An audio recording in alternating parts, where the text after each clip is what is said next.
A new Bitcoin cycle is set to begin.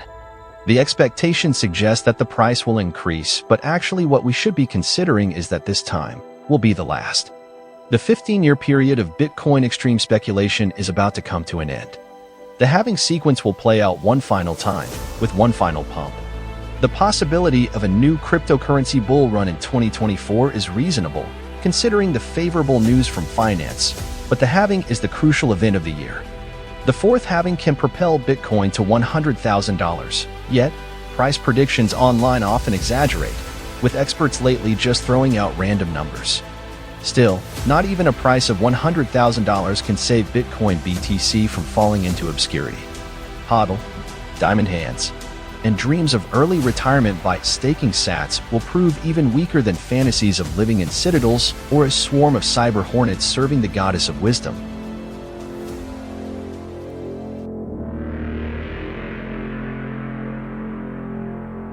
During 2021, investors in BTC had also set a goal of reaching $100,000, and they failed.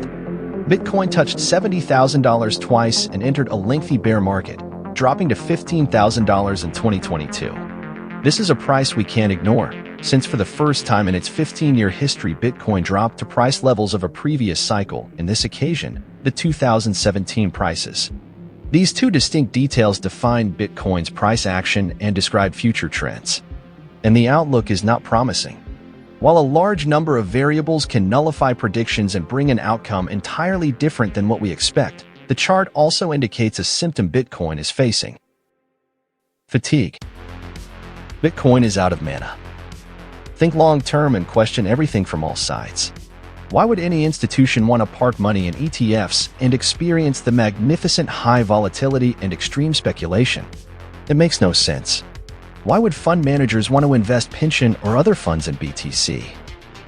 Similarly to what they were doing in 2008, when they were buying subprime mortgages en masse, they have no idea what they are doing. There are several reasons BTC failed to achieve $100,000 in 2021 and dropped again to 2017 levels. Limitations in the current design forced Bitcoin out of payments, and the narrative changed into one favorable to the legacy finance. Because people that work in institutions are a little more cautious, but once we get balance, once we get equilibrium and start a new narrative, they'll be back.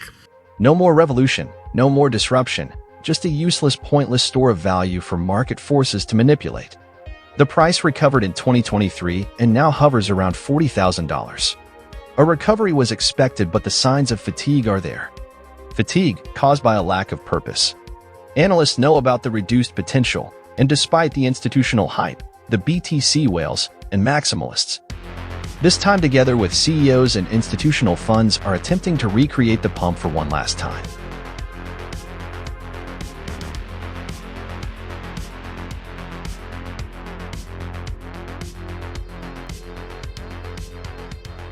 The chart points to $100,000 as Bitcoin could reach that price only if everything goes as planned and no black swan events emerge to crash the prices to the rhinestone stage. And still, $100,000 will not be a success. It will be a massive failure, pointing to a dark future.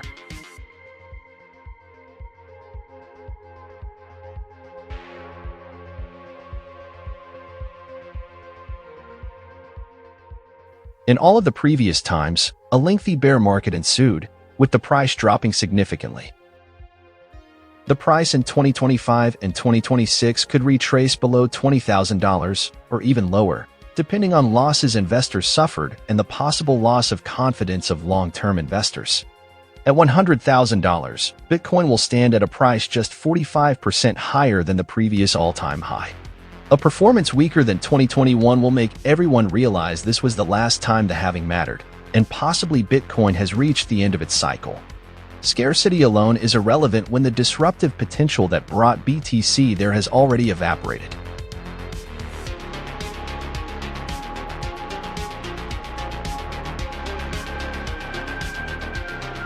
This was an early chart from 2014 that explored the price under the premise of global adoption of Bitcoin, the peer-to-peer electronic cash system. Today, the BTC version of Bitcoin does not serve commerce or peer-to-peer cash. For most of the BTC maximalists, this is clear. Saylor also made it entirely clear several years later. if the use case is currency, replace the dollar and the euro, that seems like that's just intentionally inflammatory. We don't need to replace the euro and the dollar. The bankers are going to be upset about replacing the euro and the dollar. I don't think it's going to happen, and not in the next decade or 2 decades, so we don't need to get wrapped around the axle on that. And if the use case is medium of exchange and payment, like, we don't really need to pay for a pizza with it. We don't need to pay for a Starbucks coffee with it. I mean, that's already solved by Alibaba and PayPal and Square and Apple Pay and Amazon and Google Pay, and it's, they can be regulated, and Visa and MasterCard. So you can leave Visa and MasterCard alone. You can leave the dollar and the euro alone. We can agree to pay taxes.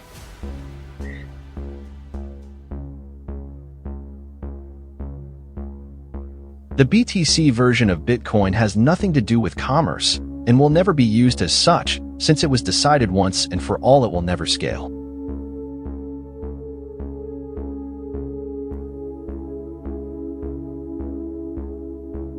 Both this chart and stock-to-flow disregarded the fact that Bitcoin BTC canceled its disruptive features and sold out to the banks and the legacy financial establishment. Until 2017, Bitcoin was gaining momentum as an alternative to the monetary forces that only brought disasters to economies. Bitcoin is programmable money, permissionless, censorship-resistant, and person-to-person, with no trusted intermediaries. And still, the BTC maximalists brought all trusted intermediaries back by promoting custodial Lightning as a scalability solution, effectively reversing the on-chain adoption and condemning Bitcoin's future. The lack of scalability caused all of the price models to fail, as BTC underperformed in what used to be the adoption race. Meanwhile, fiat money is also evolving, and with CBDCs, fiat currencies will provide central banks control and enforcement. Surely you must have realized by now that CBDCs are all about that. The key difference with the CBDC is that central bank will have absolute control on the rules and regulations that will determine the use of that expression of central bank liability. And also, we will have the technology to enforce that.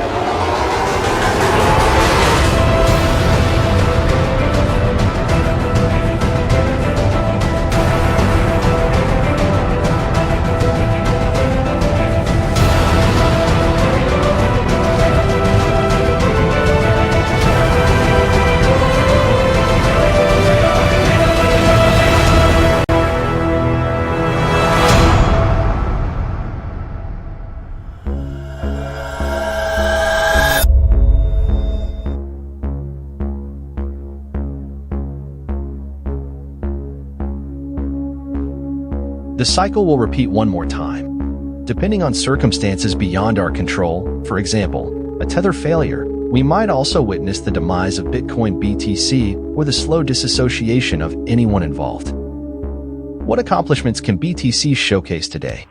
An increased adoption and a growing user base? The use case seems to be driven solely by speculation. The majority of BTC holders aim to retain it as an investment on a centralized exchange, contributing to the speculative nature of it all. It's akin to a global casino, or perhaps even worse.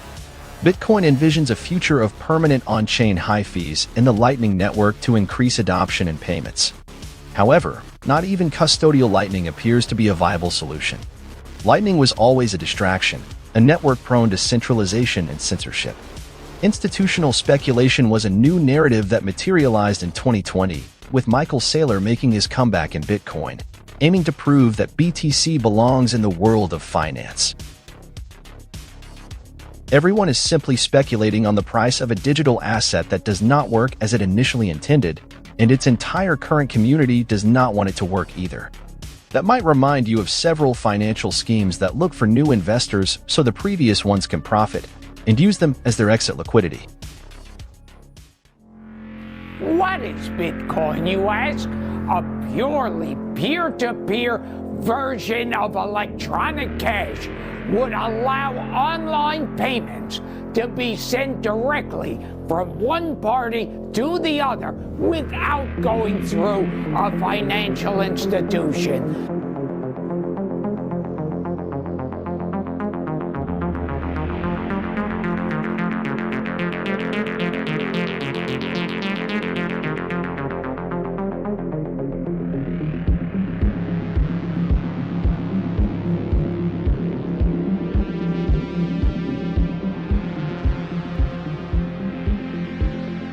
What purpose does Bitcoin BTC serve? The primary use case was censorship resistance. However, with fees constantly on the rise, BTC has become a censorship-resistant tool accessible only to the wealthy 1%. The initial value proposition was to challenge the legacy financial system, enabling peer-to-peer transactions. Yet, with the soaring fees, Bitcoin now not only excludes those living on less than $2 a day but effectively the 99% of the world. Why would institutions or billionaires have any interest in Bitcoin? They already own the banking system, which works flawlessly for them. So, why replace it? They didn't need Bitcoin, but they still had to stop it early on. You probably see the conclusion here. It was always business as usual. When a new and innovative competitor enters the market, corporations, or in this case, finance, will attempt to buy them out or use aggressive tactics to eliminate them. With Bitcoin being decentralized, shutting down the network, or even hunting down participants, as the entertainment industry did with P2P file-sharing platforms a few years ago, was not possible. Bitcoin had to fall from within. The deal struck was integration into finance, and a new narrative emerged. Today, the only thing that seems to matter is how high the price can go. But without the revolutionary spirit and global adoption potential, the price can only go this far.